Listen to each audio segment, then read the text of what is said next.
we are wrapping up the year with some big news in the coffee world. DeLonghi is making a bold move, acquiring La Marzocco and creating a coffee hub uniting La Marzocco, DeLonghi and Eversys under one big roof. So are we hearing something totally new here? Not entirely. Turns out DeLonghi Industrial SA had already snagged the majority shares back in 2021. But La Marzocco CEO Guido Bernardinelli played it cool then, pointing out that it was the DeLonghi family with DeLonghi Industrial SA getting the shares, not the high-energy DeLonghi group that's all about coffee machines and household appliances. Even the DeLonghi group felt the need to clear the air with a statement on February 8, 2021. It was actually kind of odd how that statement pretty much settled the matter at that time, especially since DeLonghi Industrial SA has a major say in the DeLonghi group. For a couple of years, the buzz in the coffee industry was pretty quiet about DeLonghi holding the majority of La Marzocco shares in different ways.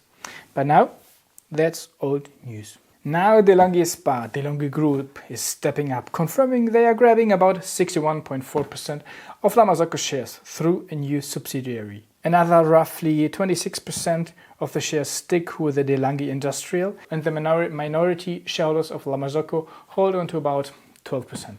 And there's more. The new kid on the block, the subsidiary, will also include Eversys, the Swiss master of automatic coffee machines that DeLonghi Group had already welcomed in the fold in 2021. Looking back, the way DeLonghi Group played it in 2021 seems a bit sly, since they were clearly eyeing an acquisition. But let's not to be surprised that La Marzocco CEO Guido Bernardinelli was all about protecting the cool factor of his brand. Let's dive a bit into it, how La Marzocco became the rockstar brand in the barista world. Born in Florence in 1927 thanks to the Bambi brothers, La Marzocco has been riding the wave of coolness for the last 20 years. A big game changer was when they sponsored the World Barista Championships from 2000 to 2008.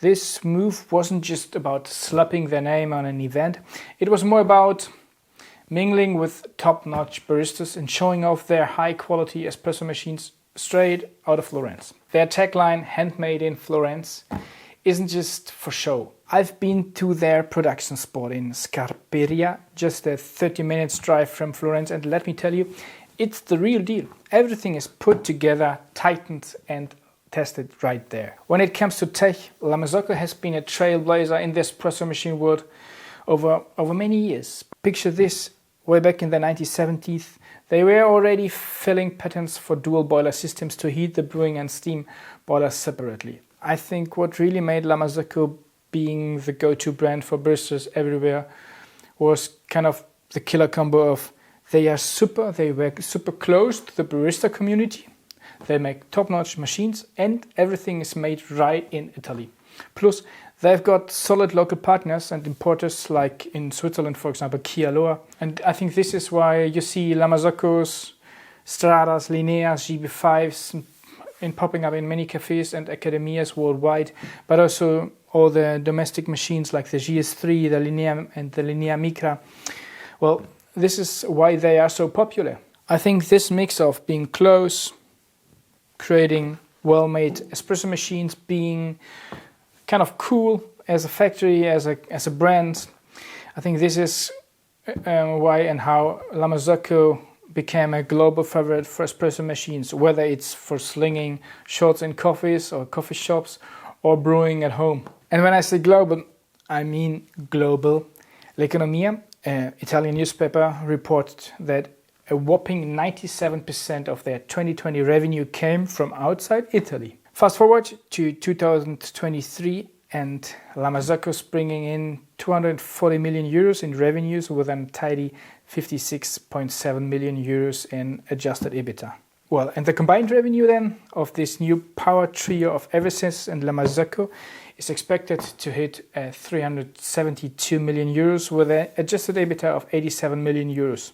Big numbers, big possibilities, big impact and big responsibility. Alright, let's talk about what's up with La Marzocco's cool status and quality now that they are under the DeLonghi umbrella. With DeLonghi Group's affirmation that La Marzocco and Eversys will continue under their current management, The future of these brands, cold status and quality, is a topic of, well, much discussion. I think the creation of the new coffee hub signifies a more structural connection rather than a physical consolidation. I don't think they are opening up fabrics right now together. It's more about opening up possibilities for synergy, joint development, and technology exchange. However, concerns arise, at least for me, about maintaining each brand's uniqueness, the unique identity, the values, especially under the pressure, or maybe pressure, we will see, of corporate profit margins. There's some curiosity about whether Marzocco's machines like the GS3 might adopt features like pressurized baskets or lineas with the volumetric of the Dedica. Or do we see milk foaming approaches from Eversys at the Strada? The focus of development also becomes a pressing question. Will it lean towards enhancing quality or integrating cost-saving production components? The impact on the workforce is another important consideration. Will the current employees retain their position in the coming years? Let me note something else. From an external perspective, while this alliance brings immense potential, there's an evident gap, in my opinion, in the coffee hub. The absence of a grinder manufacturer. Having tested many products from both DeLonghi and Marzocco in the last years, it's clear to me that this missing piece could be crucial, or a crucial addition in the next years, in the future. Well, the possibility of another acquisition in this area wouldn't be surprising to me.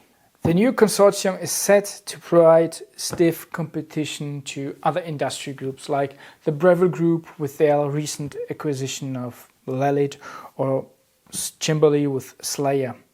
However, as we await the actual outcomes of this merger, concerns persist about Marzocco's direction, particularly after their move towards direct online sales with models like the Linea Micra in the last years, potentially sidelining local specialists, local dealers. In conclusion, I think the merger of these three companies marks a significant milestone in the history of the coffee machine sector, promising to influence the global market in the future. But as the dust settles, it remains crucial to monitor how it affects the brands, connection with their communities, the preservation of their cold status, and their commitment to quality and employee welfare. And I'm also curious to see whether other smaller manufacturers with local production will fill that gap, what might arise, building approachable brands. As ECM Profitec or Decent already have done, and whether newer companies like Unica, Maro or Xenia will play a role in this, we will see. Till then, have a good coffee. See you next time.